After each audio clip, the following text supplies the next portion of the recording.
the day of launch, I'm going to be thinking about how my entire life has led up to this moment. I was born on the island of Guam, and the reason why I was born there is that my dad worked for the NASA tracking station. And so I feel like space has always been a part of me. When I got that call, that Zoom, and Jared was on there, and he said that, they picked me for the Prosperity seat, that I was going to go to space with him and be part of the Inspiration 4, it really was like getting the golden ticket for Willy Wonka. Everything in my life finally came into focus, and I realized that it was all about this moment in time.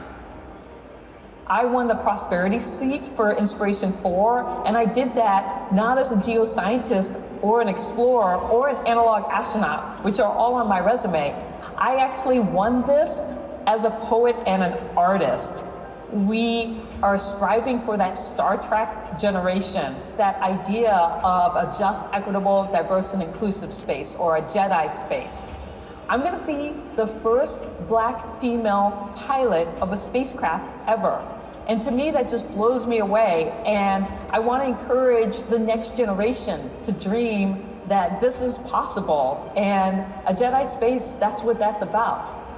I'm Dr. Sian Proctor, and I'm the mission pilot for Inspiration 4.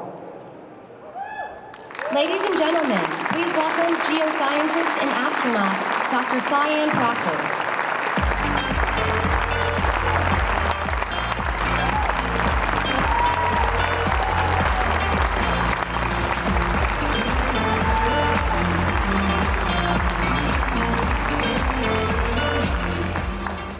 Thank you. It's a real pleasure to be here today. And, having that music played reminded me of when I landed and I came off the spacecraft. How many of you saw me dancing as I splashed down and walked out? And the reason why was it was such a life-changing moment for me, and it put everything that I thought of when I was a kid really into focus. And so I'm thrilled to be here today to talk to you about Space to Inspire. Everybody has a space story, and this is mine. So I am a community college professor. I taught at South Mountain Community College in Phoenix, Arizona for over 20 years. I'm a geoscientist. And so most of the classes that I teach are geology-based and sustainability-based. And so it's been a real, being a professor was something that I decided to do in grad school because when I was a teaching assistant, I realized that I had the ability to inspire people as a teacher. And so being a community college professor has really been a highlight of my life. And so how does that relate to space? Well, I became a college professor, but it wasn't what I wanted to do when I was a kid. I was actually born on the island of Guam. Has anybody been to Guam? Raise your hand if you've been to Guam. All right. And so I was born on Guam because my father was working at the NASA tracking station during the Apollo missions. So we were there from 1966 to 1970. And so we were there for Neil Armstrong stepping on the moon. And I was born 8.5 months after Neil Armstrong stepped on the moon. So I consider myself to be a celebration baby. Do we have any other celebration babies out there? There's got to be one. Someone raised their hand over there. And so I grew up with all of this really cool NASA memorabilia to my father on his office wall. So in 1970, after I was born, we left Guam and my life in snow began because we moved to Minnesota. And my dad wasn't working for NASA anymore. But whenever I went into his office, there was all of these cool things. And there was this Neil Armstrong autograph that I just loved growing up and seeing that. And so my big thing was I wanted to be a military aviator and then flying the F-16 and then going off and becoming the shuttle commander and pilot, because that's the lens that I saw space through. And so I thought that that was going to be my reality. But then two things happened to me when I was 16 years old, about 15 or 16, I got glasses. And back then, you couldn't be a military aviator if you wore glasses. And then the second thing that happened in my life that really kind of changed things was my father, when I was in high school, got diagnosed with terminal cancer, and he passed away when I was 19. But my parents, neither of which had college degrees, particularly my dad, was adamant that the way to improve your life was through education. And so he, from the moment I was born, encouraged me and my siblings to go and get as educated as we possibly could. And so I became Dr. Sian Proctor. As a geoscientist, I went all the way up to my PhD, and really investing in lifelong learning. But then I became also an explorer and a science communicator, being able to share my love of the Earth, but also exploration and being an explorer, and what does that mean? And then I became an analog astronaut, living in Moon and Mars simulations. Now here's the interesting thing. Why did I become an analog astronaut? The reason why was because in 2009, well, actually, it goes back a year before that. In 2008, I got an email from a friend that said, NASA's looking for astronauts, you should apply. And I was like, I don't even know how NASA selects astronauts, because that was a dream that had died back when I was a teenager, because I had always seen the road to becoming an astronaut through the lens of a military aviator, and then you go on and you become the shuttle commander or the pilot. And so I was just living my life doing things until that one person thought of me as an astronaut and said, hey, you should apply. So I opened up the application, and I realized that I was highly qualified. And like a lot of people, I could have easily just said, I'm a community college professor, they'll never take me. But instead, I heard my dad's voice actually, kind of in my mind saying, don't talk yourself out of opportunity. Let somebody else decide whether you're qualified or not. And so I applied, and I ended up being a finalist for the 2009 NASA astronaut selection process. And that really rekindled my love of aviation and aerospace. And so then, after I got that no phone call, you come this close to achieving your childhood dream, and you're crushed. You're like, oh my goodness, I'm not good enough. What can I do to make myself better? And then I stopped and I said, well, I may not make it to space, but I can still be a part of the advancement of human spaceflight. And that's why I became an analog astronaut, living in Moon and Mars simulations. When you get those no's, you figure out ways to get around that and move forward. Now, NASA has selected more astronaut classes, and in 2019, they put out another call for astronauts. And a bunch of people said to me, did you apply? Did you apply? Well, I knew now I was getting a little bit old. I was at 49, almost 50. And this is exactly what I said to them. I said, no, I didn't apply for the NASA astronaut selection process this round. I don't think that's the route for me. But maybe one day, commercial space. And in my head, I was thinking 10 years out, there was going to be commercial space, and I would be able to do that. And then before I knew it, Inspiration 4 came along. Now, how many of you heard about Inspiration 4? How many of you watched the Super Bowl? Raise your hand. Okay, now how many of you remember the Super Bowl ad for Inspiration 4? Or were you taking a bathroom break? Raise your hand if you actually remember and now out of those that you remember, how many of you actually applied for the Inspiration 4 by buying a seat for generosity, by donating to St. Jude Children's Research Hospital? Okay, we just have a few people. And so this was one of those things, this opportunity to go to space. Now let me ask you this, how many of you would take a trip to space? Raise your hand. Now look at that. Look at how many people just raised their hand if they could go to space, but then think about how many of you actually knew that this was going on and actually put your name in to try to win that seat. Now there were 2 seats that were being given out. One was the generosity seat. If you donated to St. Jude, all you had to do was donate money and your name was in the running. And the second one was the prosperity seat, where you actually had to do a little more work. You had to show your entrepreneurial spirit and you had to be on Twitter. How many of you are on Twitter? How many of you knew that this was happening, that there was a Twitter contest to win your way to space? 200 people. 200 people entered the prosperity seat. How many of you now wish you were on Twitter?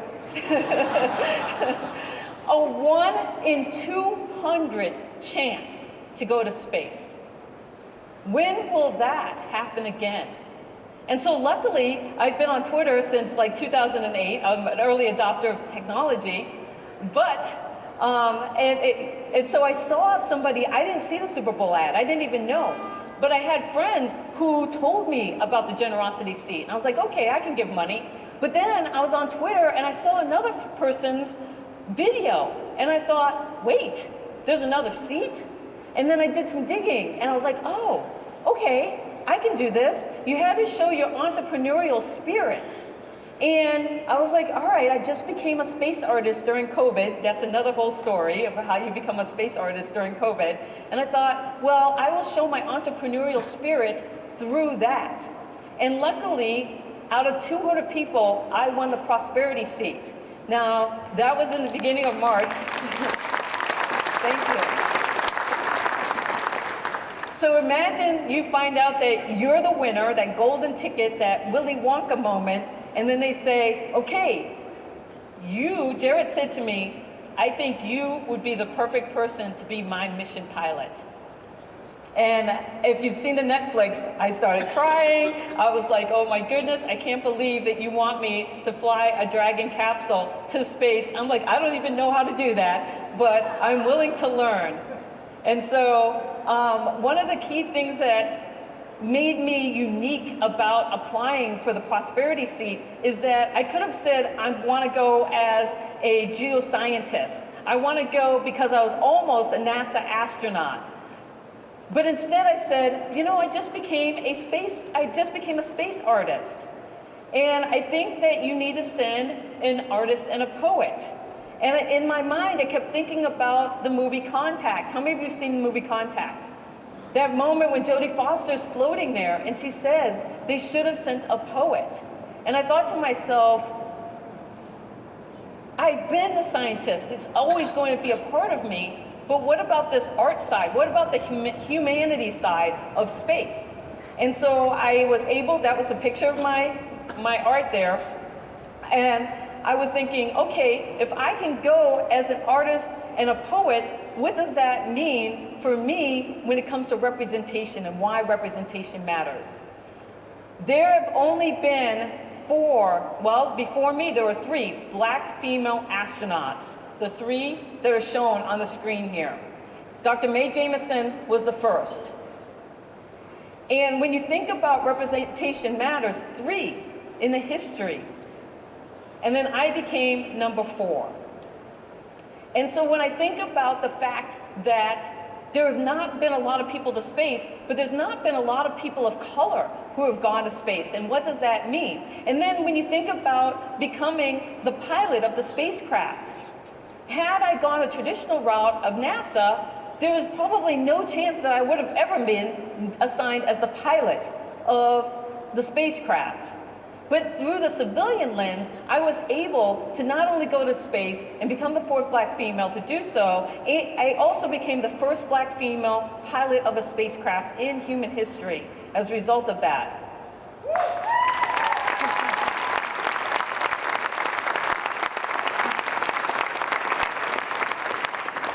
So it was really important to me to think about, we are writing the narrative of human spaceflight right now.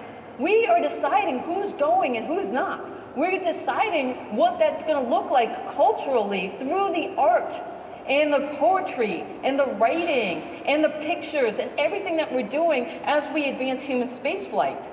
And so for me, I was thinking, well, if we're going to do this, the first thing that I thought about was Star Trek. How many of you watched William Shatner go to space today? That Captain Kirk went to space. And I grew up a Trekkie. How many of you are Trekkies? Oh, the rest of you are Star Wars? You can be both. A Jedi space, right? A just, equitable, diverse, and inclusive space. And for me, I think back to the fact that as a child, how much Star Trek influenced me. And it wasn't Captain Kirk. It wasn't Captain Kirk. It was Lieutenant Uhura. Because I saw myself through her.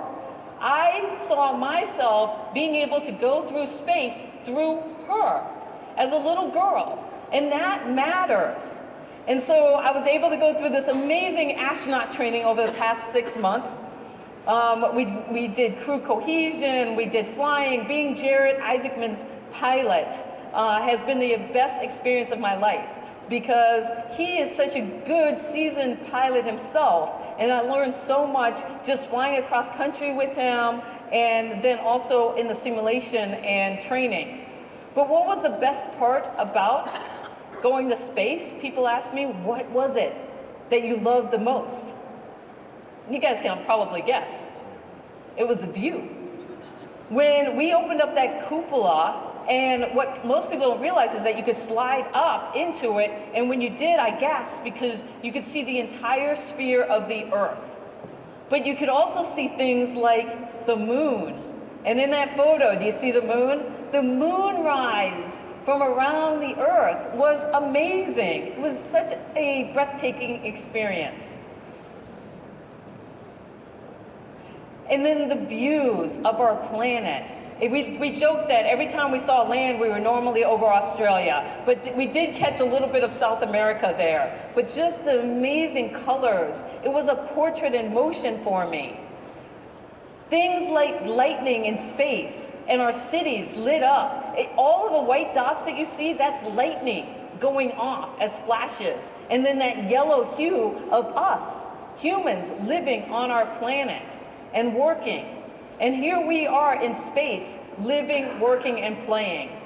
But the best thing that I was able to do while I was in space was, one, float that Neil Armstrong autograph that my dad got when he was working for the Apollo. To bring my parents, both of who have passed away along with me on this journey, was the most special thing that I could have done.